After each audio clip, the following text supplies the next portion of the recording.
Program is the active center.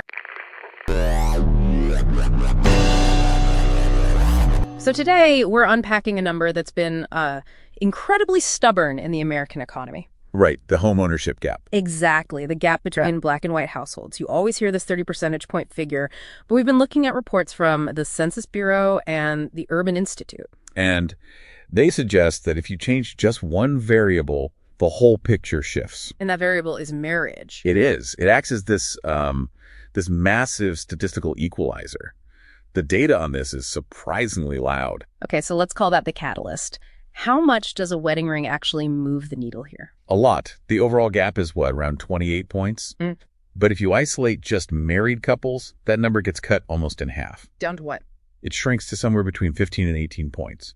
And, here's the wildest part. Black households see the biggest marriage boost of any group. A boost? What kind of numbers are we talking about? A huge jump. For single black households, the homeownership rate is about 45%. But for married black households, it shoots all the way up to 66%. That's a 21-point leap. Wow, a 21-point leap. But that brings up a pretty obvious problem, right? It does. If marriage is sort of this golden ticket, you have to ask who's actually getting married. Exactly, and that's the marriage gap.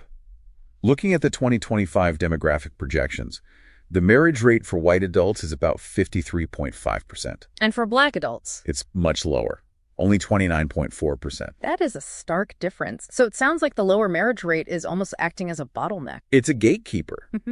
I mean, think about it. Marriage is the main way people pool resources to buy a home. The Urban Institute even ran a simulation on this. And what did they find? They found that if black marriage rates were the same as white marriage rates, the national homeownership gap would shrink almost overnight by about 27%. So let's dig into the gears of why this works. Is it really as simple as two incomes are better than one? That's the foundation of it, yeah. Specifically for your DTI, your debt-to-income ratio. Right. Lenders want to see how much of your monthly income is going to debt. So when you have two salaries, but you're only attacking one mortgage payment, that ratio just looks much safer to a bank. It's like the roommate effect, but, with a legal contract. Pretty much. But there's also the risk mitigation factor. If one person has a thin credit file, maybe they just haven't used a lot of credit.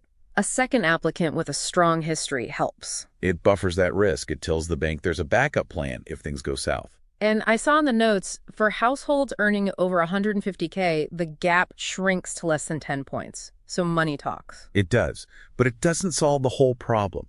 And that's really important here. Marriage is not a silver bullet. Because there's still that stubborn 15 to 18-point gap left over. Yes, even with two high earners. So what explains that remaining 15%? You have two married couples, same income, one black, one white. Why the difference? A huge factor is what people call the bank of mom and dad. Down payment assistance from family. Exactly. White couples are statistically far more likely to get that help. Many married black couples are first-generation homeowners. They're not inheriting wealth, they are building it from scratch. So they're starting the race 10 yards behind the line. Right. And that's before they even get to the application desk. The 2024-2025 data is pretty tough. Black mortgage applicants are denied at almost double the rate of white applicants. What are the numbers there? It's about 27% versus 16%. And even if they do get the loan, there's this valuation trap. Can you break that down? This part is critical. Research from Brookings shows homes in majority black neighborhoods are often undervalued by around $48,000 on average. Okay, but then there's the insurance feedback loop, right? Right. The kicker is the insurance.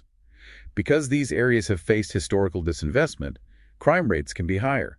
And that drives insurance premiums up by 20, sometimes 50%. So your asset is valued lower, but your cost to maintain it is higher. Precisely. It just eats away at your equity. I want to zoom out for a second. We have some data tracking these trends across the last few administrations. If we just look at the trend lines, what's the story? It's really a story of economic shocks. During the Obama years, we were still in the fallout from the recession. Black homeownership actually slid to a low of 41.2% by 2016. And then moving into the Trump administration, pre-pandemic, the rate stabilized a bit, rose to about 44.1%. But what's interesting is the actual gap between black and white homeownership didn't really close. It just stayed stagnant. And what about the Biden-Harris years up to 2025? We saw a peak, which was promising, at 46.4% in 2024, but then it dropped back to 43.9% in 2025, and analysts are pointing to rising unemployment for that dip. So to pull it all together, marriage is a powerful economic lever, no question. It cuts the gap in half. But it's not a cure-all.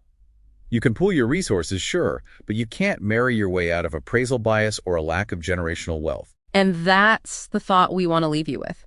We focus so much on interest rates and down payments, but how often do we ask this? How much equity is just silently vanishing? Simply because your zip code forces you to pay 50% more to insure the exact same house as someone else. It makes you wonder what the true cost of ownership really is.